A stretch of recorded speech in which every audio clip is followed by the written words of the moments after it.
السلام عليكم ورحمة الله وبركاته. شلونكم أحبة المتابعين؟ إن شاء الله تكونون بخير يا رب. وصفتنا لهذا اليوم هي القهوة الشوكولاتية. طبعا هذه الوصفة جدا سهلة وأيضا لذيذة. حبينا اليوم نصورها لكم حتى تستفادون من هذه الوصفة. عندي هنا المكونات. هو أنا استعملت هذه الأكواب الورقية. عندي كوبين من الحليب ونصف كوب من مبيض القهوة، وعندي هنا ملعقة كوب، هذه هي ملعقة كوب قهوة سريعة الذوبان، أنا استعملت هذا النوع. وعندي هنا ملعقة شاي صغيرة نشا. عندي هنا هذا فستق حلبي للتزيين، وعندي هنا هذا الشوكليت الكويتي أنا استعملت. راح استعمل 4 بكيفكم، تقدرون تستعملون 2 3 4 5 حسب الطعم والحلاء اللي أنتم تحبونه. هسه راح نخلط جميع المواد ونخلطها على البارد وبعدين نخليها على النار. خليكم متابعين ويانا. هنا أحبة المتابعين نضيف الحليب هذا الشكل.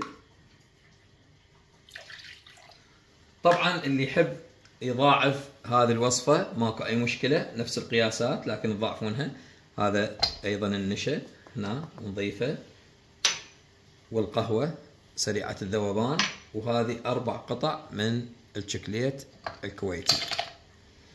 انتم حسب رغبتكم بالشوكليت تقدرون تزيدونه، تقدرون على هذا القياس ماكو اي مشكله. هسه نخلطهن كلهن هنا على البارد ونروح نخليهن على النار. هنا احبة المتابعين خلينا على النار، نظل نحرك به الى ان يذوب الشوكليت. رجعنا لكم احبة المتابعين بعد ان خليناها على النار وذاب الشوكليت وخذت غلوتين 3 حتى تثخن والنشا ينطيها القوام الثخين. طبعا للتوضيح ضفت بعد قطعة شوكليت، صار بطعم كلش طيب. وشوفوا هذا القوام مالتها ما شاء الله تبارك الرحمن، قهوة جدا لذيذة. وطبعا راح نزينها بالفستق الحلبي، وبالعافية على اللي سويها. ومع تحياتي لكم، أنا أخوكم عبد الله العنزي، ومع ألف سلام.